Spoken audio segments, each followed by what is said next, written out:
Do you know this secret gives you everything you want? Happiness, health, and wealth. You can have, do, or be anything you want. We can have whatever it is that we choose. I don't care how big it is. What kind of a house do you want to live in? Do you want to be a millionaire? What kind of a business do you want to have? Do you want more success? What do you really want? I've seen many miracles take place in people's lives. Financial miracles, miracles of physical healing, mental healing, healing in relationships. All of this happened because of knowing how to apply the secret. This is the great secret of life.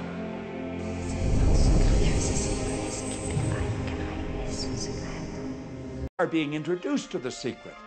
The simplest way for me to look at the law of attraction is if I think of myself as a magnet, and I know that a magnet will attract to it.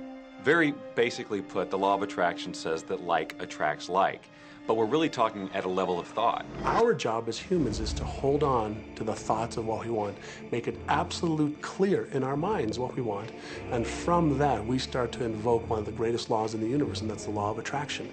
You become what you think about most, but you also attract what you think about most. If you see it in here, you're going to hold it here. And that principle can be summed up in 3 simple words. Thoughts become things. What most people don't understand is a thought has a frequency. Every thought has a frequency. We can measure a thought. And so if you're thinking that thought over and over and over again, or if you're imagining in your mind, okay, having that brand new car, having the money that you need, building that company, finding your soulmate, if you imagine what that looks like, you're emitting that frequency on a consistent basis. Thoughts are sending out that magnetic signal that is drawing the parallel back to you. See yourself living in abundance, and you will attract it.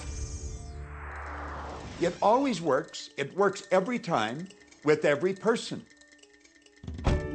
Here's the problem. Most people are thinking about what they don't want, and they're wondering why it shows up over and over and over again.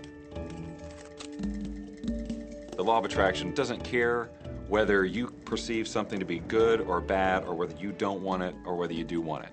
It's responding to your thoughts. So if you're sitting there looking at a mountain of debt, feeling terrible about it, that's the signal you're putting out to the universe. Wow, I feel really bad because of all this debt I've got. You're just affirming it to yourself. You feel it on every level of your being. That's what you're going to get more of.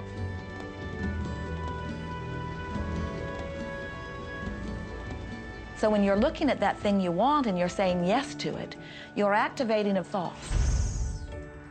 And the law of attraction is responding to that thought and bringing you things that match that. But when you are looking at something that you do not want and you shout no at it, you're actually not pushing it away. Instead, you're activating the very thought of what you do not want, and now law of attraction is lining those things up for you also. This is a universe that is based upon attraction. Everything is about attraction. The law of attraction is always working. Whether you believe it or understand it or not, it's always working. You might be thinking about the past or the present or the future, but whether you're remembering or observing or imagining, still in that process you are activating thought, and law of attraction, which is the most powerful law in the universe, is responding to your thought. Creation is always happening. Every time an individual has a thought or a prolonged, chronic way of thinking, they're in the creation process. Something is going to manifest out of those thoughts. Law of attraction says, we'll give you whatever it is you say and focus on. And so if you're complaining about how bad it is, what you're creating is more of how bad it is. Oh, look! I got that!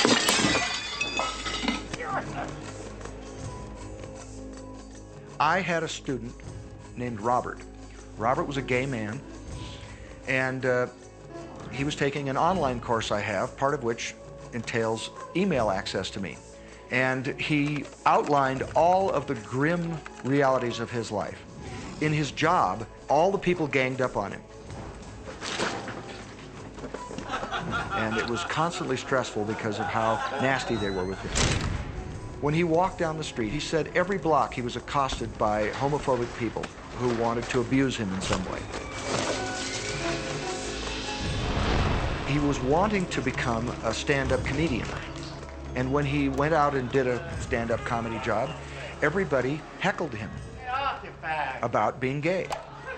And his whole life was one of a lot of unhappiness and misery, and it all focused around this idea of being attacked because he was gay. I began to teach him that he was focusing on what he did not want. I directed him back to his email that he sent me and said, read it again. Look at all the things you do not want that you're telling me about. And I can tell you're very passionate about this. When you focus on something with a lot of passion, it makes it happen even faster. And then he really started taking this thing about focusing on what you want to heart. And he began really trying it. What happened within the next 6 to 8 weeks was absolutely a miracle. He said that all the people in his office that had been harassing him either transferred to another department, quit working at the company, or started totally leaving him alone, and he began to love his job. He noticed that when he was walking down the street that nobody came up to him and harassed him anymore. They just weren't there. I am a very, very gay man. When he went and did his stand-up comedy routines, he started getting standing ovations and nobody was heckling him. His whole life changed because he changed from focusing on what he did not want, what he was afraid of, what he wanted to avoid, to focusing on what he did want. So we may be very positive in our outlook and orientation, and we tend to attract positive people and positive events and circumstances. We may be very negative in our orientation or very angry, in which case we tend to attract negative, angry people and negative, angry circumstances.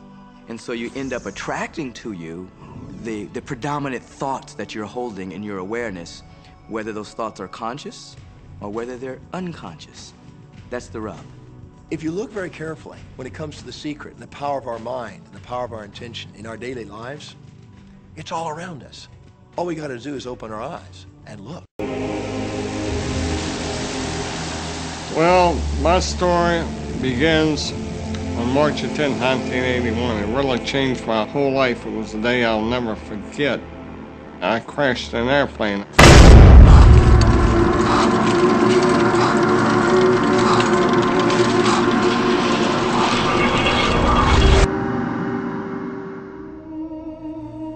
I ended up in the hospital completely paralyzed. My spinal cord was crushed. I broke the first and second cervical vertebrae. My swallowing reflex was destroyed. I couldn't eat or drink. My diaphragm was destroyed. I couldn't breathe. All I could do was blink my eyes. The doctors, of course, said all my life I'd be a vegetable. All I'd do is blink my eyes the rest of my life. That's the picture they saw of me, but it didn't matter what they thought. The main thing was what I thought.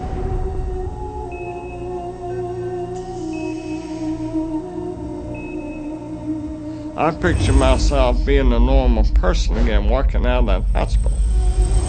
The only thing I had to work with in the hospital was my mind. As long as you have your mind, you can put things back together again. I was hooked to a respirator, and they said I'd never breathe on my own again because my diaphragm was destroyed. But this little voice kept saying to me, breathe deep, breathe deep.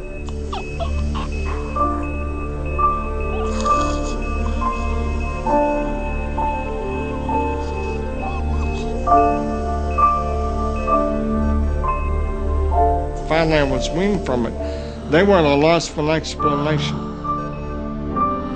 See, I could not afford to allow anything to come in my mind that would distract me from my goal and from my vision.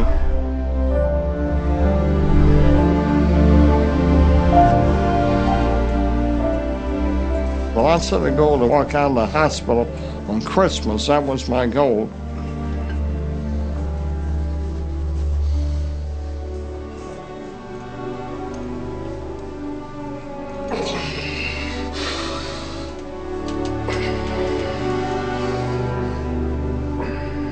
Months later, I walked out of the hospital on my own 2 feet.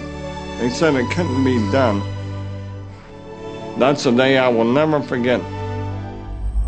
For people that are sitting out there right now watching this program that are hurting, if I wanted to sum up my life and sum up for people what they can do in life, I would sum it up this way in 6 words. Man becomes what he thinks about.